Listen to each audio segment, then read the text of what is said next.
So JC, thanks so much for coming on the show. Really good to have you on today. Really appreciate it, and thanks for coming at us from the Traders Expo here in Las Vegas. Sure. First, let's talk stocks. Looking at the S&P 500, market at new highs, things like financials, so many things starting to participate. What are you seeing right now heading into year end? How are you thinking about the markets equity-wise? Yeah, we've gone nowhere for 21 months, or we did go nowhere for 21 months. Yes. From the peak in 2018. Yeah. And now we're breaking out of that base, right? Yeah. And consolidations tend to resolve in the direction of the underlying trend. Right. Which in this case, prior to the peak in early 2018, was higher. 2016 and 2017 were great years, one of the greatest runs of all time, right? So a healthy consolidation is perfectly normal. We've seen it a million times before, and now we're resolving higher, which again is perfectly normal. What seems a little abnormal is the amount of pessimism and bearish sentiment. And sentiment, as you're aware, is a very flawed measure. It's tough to say sentiment. There's so many polls, there's so much crap out there. Right. But I think we do a pretty good job of aggregating a lot of it. And just, not to cherry pick indicators, but take a look at the Barron's big money polls. 26% of investors are bullish. This is wild, right? This is like more pessimism than the 2016 lows, 08 lows, 2002 lows, like way more, and we're making all-time highs. So that's one really interesting. Strange.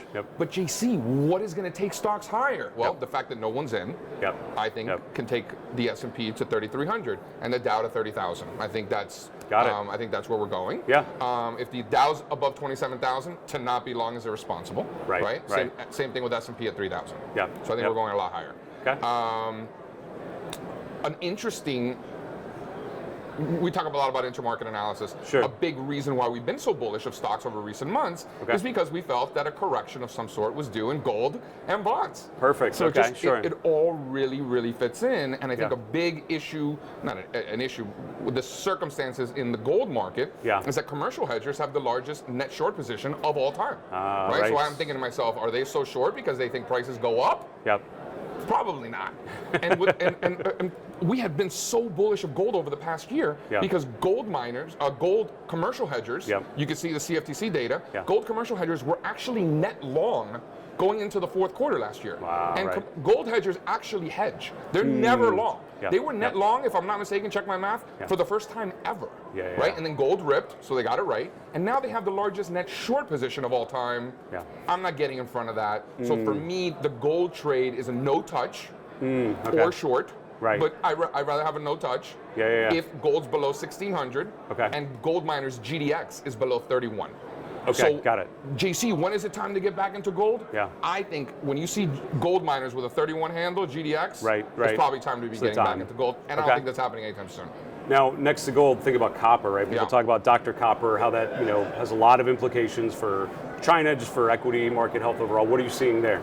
Well, it's funny because it's actually the complete opposite of what we're seeing in gold. Copper commercial hedgers in September had the largest net long position ever. So if you're focused just on, and which is part of the short bond trade, or the neutral bond trade, not bullish anymore, because if commercial hedgers are super short gold, super bullish copper, look at a copper gold ratio and overlay the US 10-year yield, they look exactly the same. They are identical. So if you're looking at the current positioning, or the positioning over the last 6 to 8 weeks or so, commercial hedgers are so obnoxiously positioned for higher interest rates that for us to be long bonds seems foolish. That's right. Interesting. So going back to the first question, thinking about the S&P, I'm always curious, pretty bullish, pretty positive, thinking the long term. What would tell you that thesis is incorrect? Is there a signal? Is there a level? Is there a breakdown of sorts? Is it more of a sector rotation, a leadership question? Like, what would you see on the chart of the S&P or related chart that would tell you that long isn't the answer anymore? If consumer staples make new highs relative to the S&P 500, that's one. Gold makes new highs. Bonds make new highs. If all of those things start happening, we're probably really wrong on the stock trade. We start to see deterioration in market breadth as opposed to expansion in positive participation, which is what we're seeing. If we start to see deterioration in breadth and money flow into the more defensive areas like yen, like gold, like bonds, which we're not seeing any of. Right.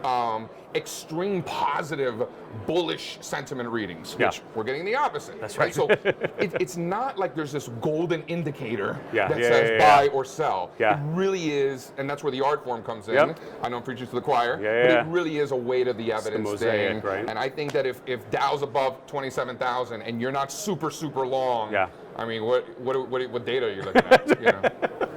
It's a great take, JC.